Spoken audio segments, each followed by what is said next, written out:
Hello दोस्तों, नमस्ते। आज मैं लेकर आई हूँ आपके लिए एक और न्यू रेसिपी, जिसे कितना भी बना के रख लो लेकिन ये कम ही पड़ता है क्योंकि बहुत ही ज़्यादा स्वादिष्ट होता है। इसे बनाने के लिए ज़्यादा चीज़ों की ज़रूरत नहीं पड़ती है, तो चलते बना लेते हैं। तो फ्रेंड्स, आज हम बना रहे हैं जो रेसिपी, उसके लिए हम लेंगे यहाँ पे 2 कटोरी गेहूँ का आटा। अब मैं लूँगी इसके अंदर 1 कटोरी सूजी। जिस कटोरी से मैंने 2 कटोरी गेहूं का आटा लिया था, उसी कटोरी से 1 कटोरी सूजी लिए और इसे ग्राइंड कर लिया है। यदि आपके पास पहले से बारीक वाली सूजी हो तो ग्राइंड करने की कोई ज़रूरत नहीं है। जो सूजी मैंने ली है वो मोटी वाली थी, इसलिए मिक्सी के जार में ग्राइंड की है। अब जो रेसिपी आज हम बना रहे हैं, इसके अंदर मैं डाल रही हूँ चिरौंजी के दाने। तो फ्रेंड्स, इससे ये बिस्किट बहुत ही टेस्टी लगेगी खाने में, और इनके अंदर जो क्रंच बनाएगा वो बहुत ही स्वादिष्ट लगता है। अब इसके अंदर मैं डाल रही हूँ 4 चम्मच देसी घी। आप चाहे तो यहाँ पे रिफाइंड तेल भी डाल सकते हो, लेकिन तेल का स्वाद अलग आता है और घी का स्वाद अलग आता है। यानी कि घी से बनी हुई चीज़ और भी ज़्यादा स्वादिष्ट होती है और हेल्दी भी होती है। अब इसको क्या है, हम अच्छी तरीके से इस तरीके से मिलाएंगे। जितना अच्छे से मिलेगा उतनी टेस्टी हमारी बिस्किट बनेगी। जब तक आप इन्हें अच्छे तरीके से नहीं मिलाओगे तो आपकी बिस्किट ज़्यादा खस्ता और कुरकुरी नहीं बनेगी। तो अच्छी तरीके से मैंने मिला लिया है। यदि आप मार्केट का आटा ले रहे हो तो छानने की कोई ज़रूरत नहीं है, और यदि आप घर का पिसा हुआ आटा ले रहे हो तो आप पहले उसे चलनी से एक बार छान लें। अब देखिए, दोनों हाथों से ऐसे अच्छे से इसे मिक्स कर लेना है। अब इसके अंदर हम डालेंगे आधा कटोरी से थोड़ा कम शक्कर। तो सब शक्कर मैं यहाँ पे साबुती डाल रही हूँ, यानी कि जो दाने रहते हैं उन्हीं को डाल रही हूँ। इस तरीके से ही आपको डालने हैं। जो शक्कर के दाने जब बिस्किट खाते समय मुंह में आते हैं तो उनका क्रंच बनाएगा, वो बहुत ही टेस्टी लगेगा।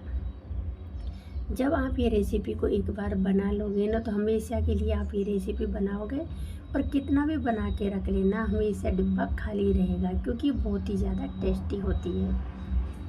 और बिस्किट हो या मीठा हो, इनको कितना भी बना के रख लो, जब भी मन करता है डिब्बे की तरफ देखते हैं तो निकाल के खाने का तो मन ही होता है, क्योंकि बहुत ही टेस्टी लगती है। अब इसके अंदर मैं डाल रही हूँ हल्का सा गुनगुना पानी, और पानी को थोड़ा थोड़ा करके डालना है, एक साथ में नहीं डालना है, और ना ही इसे आटे की तरह गूंदना है। ऐसे उंगलियों से मिलाते जाएंगे और डो को हम अच्छी तरीके से तैयार कर लेंगे। यदि हम आटे की तरह इसे गूंदेंगे तो जो बिस्किट हम बनाएंगे ना, वो अंदर से कच्चे रह जाते हैं। इसलिए इसे हम हाथों से और उंगलियों से इस तरीके से मिलाते हैं। जैसे हम आटे को उंगलियों से दबा दबा के गूंदते हैं, उस तरीके से इसे नहीं गूंदना है। जब आप इसे बना के रखोगे ना, तो इसे स्टोर करके भी रख सकते हो और 1 महीना तक इसे खा सकते हो। जब भी मन करे, जब चाय के साथ खाओ या सफ़र में ले जाओ या मेहमानों को खिलाओ, सभी की ये मनपसंद रेसिपी होती है। तो ये देखिए, इस तरीके से इसे गूंद लेना है।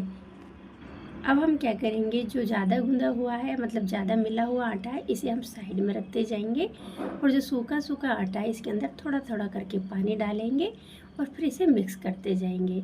और फ्रेंड्स, मैं यहाँ पे पानी ले रही हूँ, आप चाहे तो हल्का गुनगुना दूध भी ले सकते हो।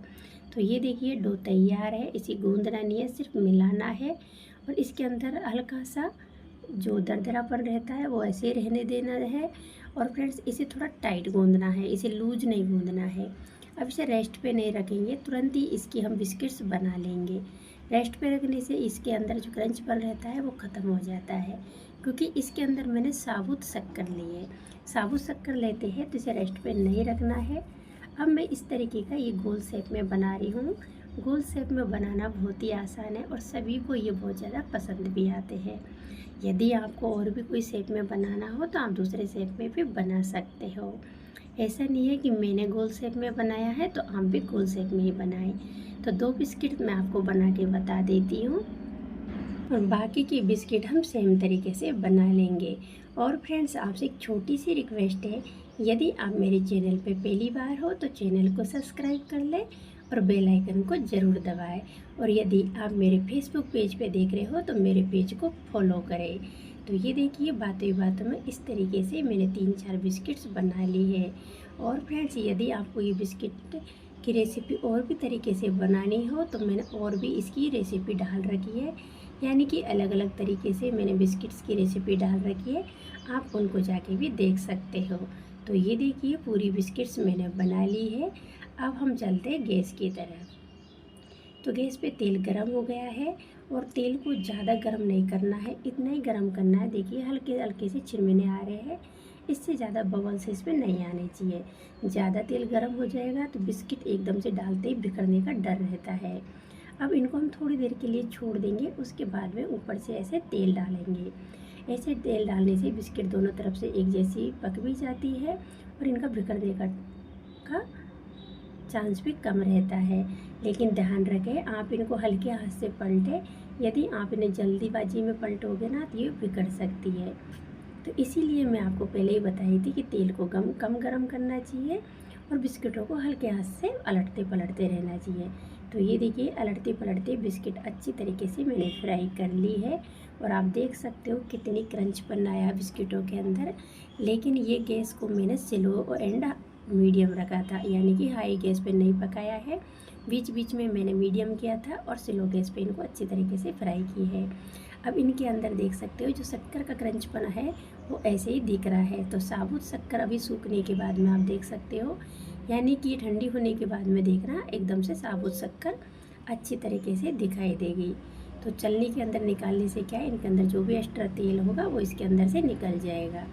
तो ये देखिए ये बिस्किट्स मैंने निकाल ली है और जो बाकी की बची हुई बिस्किट है उनको भी हम सेम तरीके से निकाल लेंगे।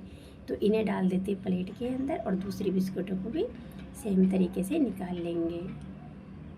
तो अभी मैंने गैस को फिर स्लो कर दिया है और स्लो गैस पे बिस्किटों को हम डाल देंगे और सेम तरीके से इनको अलट पलट करके फ्राई कर लेंगे। तो ये देखिए पूरी बिस्किट मैंने फ्राई कर ली है और बहुत ही टेस्टी हेल्दी बिस्किट तैयार हुई है। और फ्रेंड्स ये बिस्किट मैंने तेल में फ्राई किए, आप चाहे तो इन्हें घी में भी फ्राई कर सकते हो। घी की फ्राई की हुई बिस्किट और ज़्यादा टेस्टी रहती है और हेल्दी भी रहती है और उनको तो हम 2-3 महीने तक स्टोर करके भी रख सकते हैं। तो आप देख सकते हो इनके अंदर जो शक्कर है वो कितनी अच्छे से दिख रही है और खाने में तो ये बहुत ही ज़्यादा स्वादिष्ट लगेगी।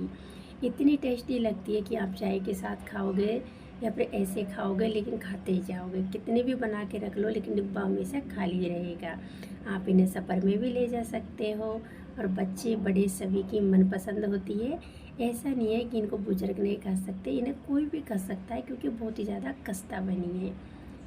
तो आपको यदि मेरी बिस्किट की रेसिपी अच्छी लगी हो तो लाइक करना, शेयर करना, चैनल पे पहली बार हो तो सब्सक्राइब करना और मुझे कमेंट्स करके बताना कि आपको ये बिस्किट की रेसिपी कैसी लगी है।